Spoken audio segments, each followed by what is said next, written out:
أبدأ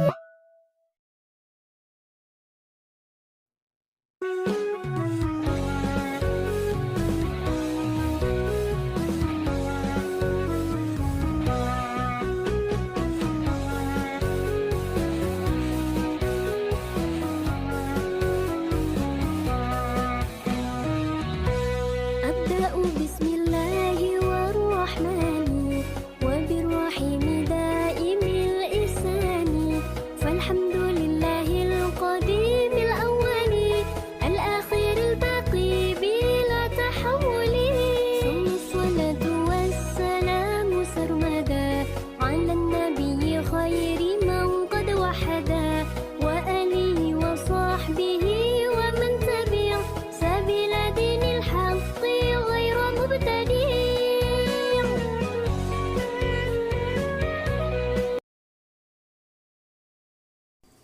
Bismillahirrahmanirrahim. Palhamdu maka ari sadaya puji lillahi eta tetep kagungan Allah al-qadimi anu heubeul al-awwali anu ti heula al-akhiri anu taya tungtungna al-baqi anu langgeng bila tahawulin kalawan teu aya karuksakan. Dina bait kadua ieu musannif anjeunna muji ka Allah Subhanahu wa taala bahwasana Allah teh al-qadim anu heubeul, al-awal anu teu aya kawitanana, al-akhir anu teu aya tungtungna, al-baqi anu langgeng kalawan teu aya karuksakan. Dina kata-kata baitna musannif nganggo bade baraatul istihlal, tegasna mah muqaddimah anu kata-katana disesuaikeun sareng ilmu anu dibahas ku musannif.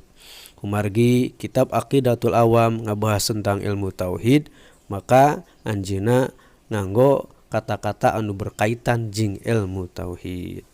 Para wargi sadayana, dina istilah ilmu tauhid aya anu disebut hamdun, aya syukrun, aya pujian, aya syukuran. Eta ngagaduhan makna masing-masing. Upami hamdun ceuk lugot nyaeta asana ubilisani alal jamilil ikhtiyari ma'ajihati tabjili wa ta'dimi sawaun fi muqabalati nikmatin amla.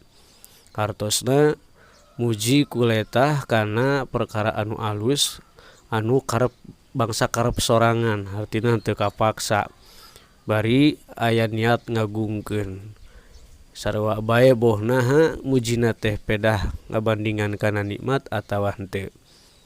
Contoh seperti ngabandingan kana nikmat, hijahet teh mere duit ka urang, ceuk urang teh heueuh bageur-bageur teuing geus hijahet, atawa teu ngabandingan kana nikmat seperti urang ningali hijahet teh getol pisan ibadahna, ceuk urang teh itu si hijahet meuni soleh. Tah upami ka makhluk, upami ka Allah umpama teh mah Allah parantos maparinan ka urang anugerah nu sangat besar. Cek urang teh alhamdulillah ya Allah bageur-bageur teuing Gusti teh. Nah, atanapi urang teu dipasihan nikmat ku Allah umpamana, tapi urang dengan sadar sendiri urang muji ka Allah subhanallah alhamdulillah wala ilaha illallah, teh kalebet kana kategori pujian ceuk lugot. Pujian ceuk lugot ieu kabagi 4 bagian. Sakumaha anu sok dinadomkeun ku para alim ulama, qadimun li qadimin, qadimun li hadisin, hadisun li qadimin, hadisun li hadisin. Puji Allah ka anjeunna, puji Allah ka makhlukna, puji makhluk ka Allahna, puji makhluk ka makhlukna. Pujian teh aya 4, hiji puji Allah ka anjeunna nyalira, anjeunna puji ka dirina anjeunna nyalira, seperti dina dauhana wallahu sami'un basir. Itu adalah pujian anjeunna nyalira. Aya deui pujian teh qadimun li hadisin, puji Allah ka makhlukna, seperti Allah memuji Nabi Muhammad SAW dalam Al-Quran, wa innaka la'ala khuluqin azim. Muhammad sanyana anjeun teh eta aya dina akhlak anu agung. Aya deui hadisun li qadimin, nyaeta pujian makhluk ka Allah, seperti urang salat, urang ngadoa, urang zikir, urang muji, itu teh adalah pujian-pujian orang. Subhanallah, alhamdulillah, wala ilaha illallah, pujian orang ke Allah. Aya dipuji makhluk ka makhluk, seperti orang muji ke Nabi Muhammad tentang akhlaknya yang mulia, Nabi Muhammad muji ke Abu Bakar Muhammad yang gelar as-siddiq, eta teh adalah pujian makhluk ka makhluk. Para wargi sadayana ayeuna ngaran hamdun cek istilahnya eta fi'lun yunbi'u an ta'dimil mun'imi bisababi kaunihi mun'iman alal hamidi au ghairihi sawaun kana zikron bil lisan au mahabbatan bil jinan au amalan wa khidmatan bil arkan. Hartosna nyaeta pagawean anu timbul tina ngagungkeun anu mere nikmat. Sabab tos maparina nikmat ka anu muji atawa lianti anu muji.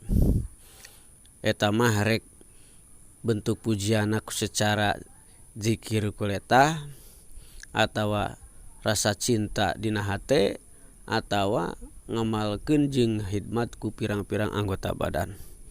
Eta ngaran hamdun cek istilah. Jadi muji cek istilah mah bentukna pagawean. Pagawean ieu timbul tina ngagungkeun ka zat anu parantos mere nikmat.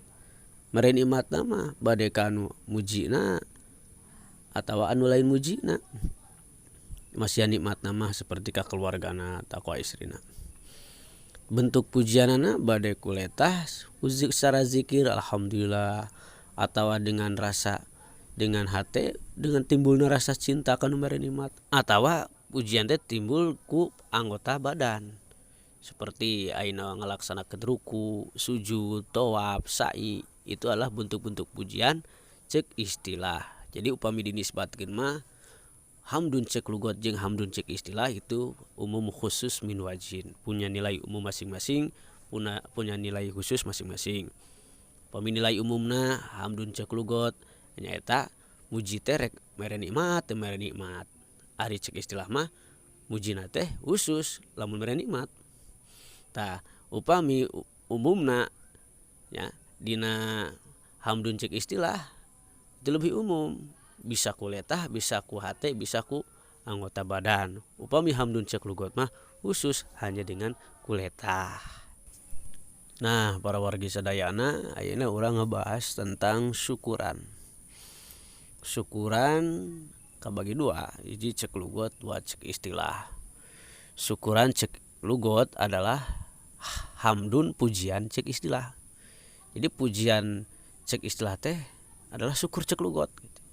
Syukuran cek lugot mah nyata pujian cek istilah teh anu tadi pagawean anu timbul tina ngagungkeun anu geus mere nikmat ka urang atawa ka lianti urang dengan cara muji kuletah, timbul rasa cinta dina hate, kemudian ayeuna naon khidmat berbuat sesuatu ku anggota badan urang.